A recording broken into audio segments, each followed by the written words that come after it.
Okay, so yesterday I talked about how Rian Johnson confirmed at CinemaCon that once he's done with Knives Out, he's going back to a galaxy far, far away. And I think a lot of people out there let out that collective, no. Why, God? Why? Why has that been? Anyway, no. It's hyperbolic for effect. However, when he was asked by MTV about his thoughts of JJ Abrams retconning what he did in Star Wars The Last Jedi, he seems to be okay with it, which is really a weird thing to say. I'm not even making that up here. So this is a little minute 35 clip, and I want to play the whole thing because it says here that Rian Johnson is just as excited for JJ Abrams' Star Wars Episode 9 as we are. And he tells us at CinemaCon he hopes the directors keep taking the universe to new heights, saying, I want him to do stuff that I wasn't expecting him to do. Oh, you want him to subvert expectations. Yeah, that's fine. That's fine. We've all been down that path before, Ryan. We've all been down that path before, and you know where it's gotten us. But let's take a look here at what he actually said. How in the loop are you on what JJ's cooked up for Episode 9? Like, have you seen cuts or seen a script, or are you just totally out of the loop? No, I've had a couple conversations with him, but I've actually really enjoyed kind of sitting back, waiting to get my popcorn opening day and see how the thing turns out. I cannot wait. If he retcons the lineage of Rey's parents, would that bother you at all, or whatever he wants to do is fine by you? Yeah, I like I said, man, I want to let go of all my expectations. I want to sit back. I want to be entertained. I want to be surprised. I want to be thrilled. I want him to do stuff that I wasn't expecting him to do and just go along for the ride. For me, that's why I go to the movies, you know? And are you still working on your own Star Wars project? Where does that stand? Yeah. Still working on it. Yeah. I'm excited about it. Any timeline? Have you submitted any story, script, anything? No, we're just working ahead on it, and they're figuring out slate-wise how it's all going to lay out, and they're working that up, but I'm just chugging away on it. I can't wait to get back into it. I'm just curious, again, from a fan perspective, there's talk of Benioff and Weiss doing something. There are rumors of Knights of the Old Republic. There's the Obi-Wan spinoff, etc. Just as a fan, what would you be most excited to see? I'm psyched about all of it, but for me, I'm friends with Dan and David, and for example, to see two people like them just be given the reins to go out and show us what Star Wars is to them, you know what I mean? And I don't know, I'm also psyched about the things that are going to explore beyond what we've seen already. To me, that's kind of the most exciting stuff, is pushing the limits of seeing stuff that we haven't seen before in Star Wars, and so it's exciting. Okay, so he hasn't submitted a story or a script or anything. They're still hammering it out.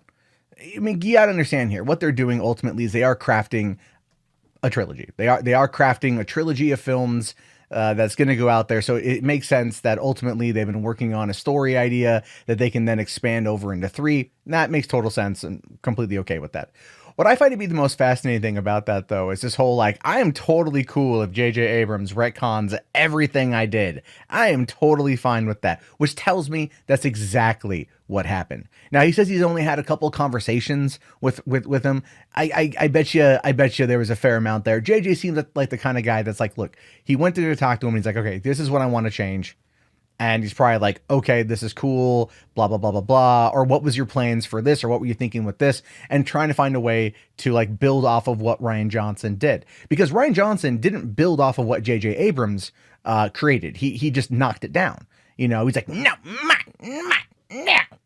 and just, threw it out there. And that really angered a lot of people. That's one of the reasons why people were so mad at it, right? Like the unceremonious killing of Admiral Akbar, Carrie Poppins, Luke dying. I mean, Canto bite. I can't get over Canto bite.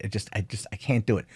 But that being said, you can tell that they have backburnered this thing, right? Because remember, they wanted to do, this is a whole Iger thing. They wanted to do 1 to 2 films a year, and they wanted to do that. They really wanted to make that a reality. So they were doing like, Last Jedi, then Solo, then you got to wait a year and a half for episode 9 and whatever, but then they would have probably done like 2 a year after that and set up all these anthologies or this new series or this new, that's why they wanted the new trilogy from Rian Johnson and the new trilogy or series from DB Weiss and David Benioff, and they wanted like the Boba Fett movie and the rumored Obi-Wan movie. They wanted all this to have enough content to throw out there to be able to kind of, keep these movies coming while still having films in the line. And that's fine. That's fine with me. It's a franchise. That's how they wanted to play it.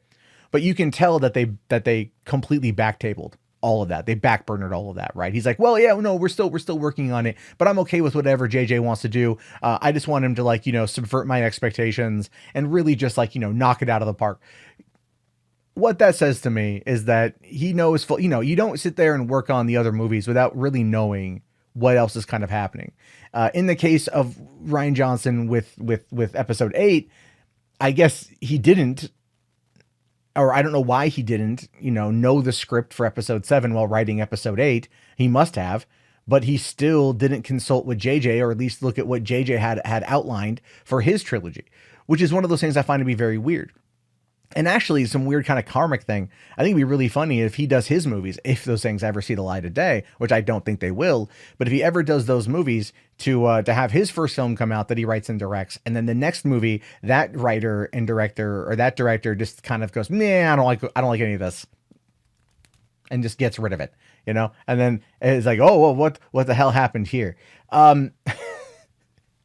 If Rian Johnson. This kind of bothers me. And this kind of comes across like fanboy rage or whatever, or fanboy tears, maybe, I don't know. But it just bothers me that it's like, it feels like he has no attachment to his work. And I think that's maybe why.